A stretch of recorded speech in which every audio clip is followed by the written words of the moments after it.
പുതിയ അധ്യായത്തിലേക്ക് നിങ്ങൾക്ക് ഏവർക്കും സ്വാഗതം. വീണ്ടും ഒരു വ്യത്യസ്തമായ അൺബോക്സിംഗ് വീഡിയോയുമായിട്ടാണ് നിങ്ങളുടെ മുന്നിലേക്ക് വന്നിരിക്കുന്നത്. അപ്പം ഒരു ലാപ്ടോപ്പ് ഒക്കെ വാങ്ങിയപ്പം അത് നിങ്ങളെ ഒന്ന് അൺബോക്സ് ചെയ്ത് കാണിക്കാമെന്ന് വിചാരിച്ചു. അപ്പോൾ ഇന്ന് നമ്മുടെ ലാപ്പിന്റെ വിശേഷങ്ങളും കാര്യങ്ങളും ഒക്കെ ആയിട്ടാണ് നിങ്ങളുടെ മുന്നിലേക്ക് വന്നിരിക്കുന്നത്. അപ്പോൾ നമുക്ക് അൺബോക്സിംഗിലേക്ക് കിടക്കാം.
HP എന്ന ബ്രാൻഡിൻ്റെ 15SDU1079TX എന്ന മോഡലാണ് നമ്മുടെ കയ്യിലിരിക്കുന്നത്. വിൻഡോസ് 10 ആണ് ഇതിൻ്റെ ബേസിക് ഓപ്പറേറ്റിംഗ് സിസ്റ്റം വന്നിട്ട്. 15.6 ഫുൾ HD ഡിസ്പ്ലേ ആണ് ഇതിൽ യൂസ് ചെയ്തിരിക്കുന്നത്. ഇതിൽ ഉപയോഗിച്ചിരിക്കുന്ന പ്രൊസസ്സർ ഇൻ്റലാണ്. ഇൻ്റലിൻ്റെ i5 ഗണത്തിൽപ്പെടുന്ന 10th ജനറേഷൻ പ്രൊസസ്സറാണ് ഇതിൽ യൂസ് ചെയ്തിരിക്കുന്നത്. Clock speed around 1.6 GHz available ആണ്. ഇതിൽ ഉപയോഗിച്ചിരിക്കുന്ന ഗ്രാഫിക്സ് കാർഡ് NVIDIA എന്ന കമ്പനിയുടേതാണ്. GeForce MX 110 എന്ന മോഡലാണ് ഗ്രാഫിക്സ് കാർഡ് വന്നിരിക്കുന്നത്.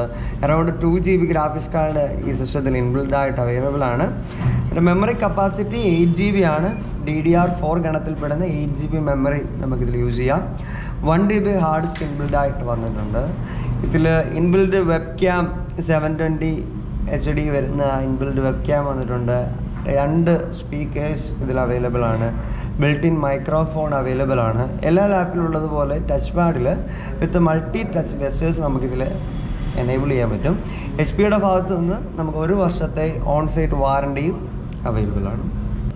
ഓഫ്ലൈൻ സ്റ്റോറിലും ഓൺലൈൻ സ്റ്റോറിലും ഈ ലാപ്ടോപ്പ് അവൈലബിൾ ആണ്. അറൗണ്ട് 56,000 റുപ്പീസ് ഇതിന് പ്രൈസ് ആകുന്നു. അപ്പൊ നമ്മുടെ ഇന്നത്തെ അൺബോക്സിംഗ് വീഡിയോ നിങ്ങൾക്ക് ഇഷ്ടമായെന്ന് കരുതുന്നു. അപ്പൊ നമ്മുടെ HP ലാപ്പിന്റെ വിശേഷങ്ങളൊക്കെ നിങ്ങൾ കണ്ടല്ലോ. അപ്പൊ നമ്മള് ഇതുപോലുള്ള വ്യത്യസ്തമായ അൺബോക്സിംഗ് അതുപോലെ തന്നെ ട്രാവലിംഗ് വീഡിയോകളൊക്കെയാണ് നമ്മൾ ചെയ്യുന്നത്. ഈ വീഡിയോകളൊക്കെ നിങ്ങൾക്ക് ഇഷ്ടമാണെങ്കിൽ നമ്മുടെ യൂട്യൂബ് ചാനലിൽ സബ്സ്ക്രൈബ് ചെയ്യാൻ മറക്കരുത്. അതുപോലെ തന്നെ നമ്മുടെ ഫേസ്ബുക്ക് പേജ് ഫോളോ ചെയ്യുവാനും മറക്കരുത്. ഇൻസ്റ്റാഗ്രാമിൽ അടിപൊളി ഫോട്ടോസുകളൊക്കെ ഇടുന്നുണ്ട്, അതൊക്കെ കാണാൻ മറക്കല്ല. ഇതുപോലുള്ള വ്യത്യസ്തമായ വീഡിയോയുമായി നമുക്ക് വീണ്ടും കാണും വരെ എല്ലാവർക്കും ബൈ.